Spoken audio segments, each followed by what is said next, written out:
গোখাদ্যের মূল্য বৃদ্ধি পাওয়ায় দুধের ন্যায্য মূল্য পাচ্ছেন না সিরাজগঞ্জের শাহজাদপুরের খামারিরা। মিল্কভিটা যেই দামে খামারিদের থেকে দুধ সংগ্রহ করছে তাতে উৎপাদন খরচও মিলছে না। ফলে বেশি দামের আশায় বেসরকারি দুগ্ধ সংগ্রহকারী প্রতিষ্ঠান ও ঘোষদের কাছে দুধ বিক্রি করতে বাধ্য হচ্ছেন তারা। ম্যাক্স দেশের সবচেয়ে শক্তিশালী 52.5 এন গ্রেডের পিসিসি সিমেন্ট। রাষ্ট্রীয় প্রতিষ্ঠান মিল্কভিটাকে কেন্দ্র করে সিরাজগঞ্জের শাহজাদপুর উপজেলায় গড়ে ওঠে ছোট বড় প্রায় ৩০,০০০ গোখামার, যেখান থেকে সংগ্রহ করা দুধ সমবায়ীদের হাত ঘুরে চলে যায় বিভিন্ন প্রতিষ্ঠানে। তবে খামারিরা নাখোশ দুধের দাম নিয়ে। জানান, প্রতিষ্ঠানটির আওতাধীন সমবায় সমিতির সদস্যদের মিল্কভিটায় দুধ সরবরাহ করতে হচ্ছে প্রতি লিটার ৪৮ থেকে ৫২ টাকায়, যেখানে বেসরকারি দুগ্ধ সংগ্রহণকারী প্রতিষ্ঠান ও ঘোষদের কাছে দাম খানিকটা বেশি, প্রতি লিটারে ৬০ থেকে ৬৫ টাকা। মিল্কভিটা দেয় ৫০ টাকা আর ঘোষ দেয় হলো ৬০ টাকা।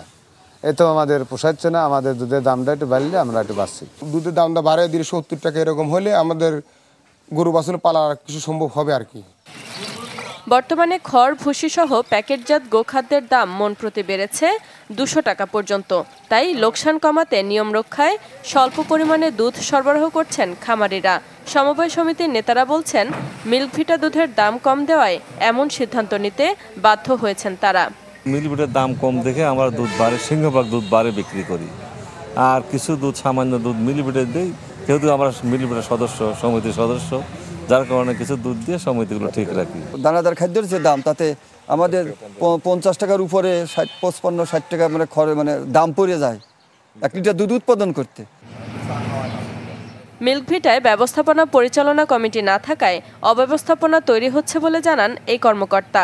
আগস্টের ২ তারিখে আমাদের কমিটির মেয়াদ চলে গেছে, তারপরে কিন্তু এই যে দীর্ঘদিন এই পর্যন্ত আমাদের ম্যানেজিং কমিটি নাই, আমাদের চেয়ারম্যান নাই, ডাইরেক্টর নাই, ভাইস চেয়ারম্যান কেউ নাই। সুতরাং সিদ্ধান্ত নিবে এটাকে, আমরা তো এখন গার্জিয়ান ছাড়া অবস্থায় আছি।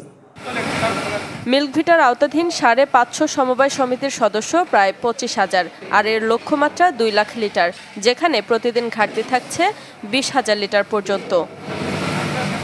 Desk report, channel 24।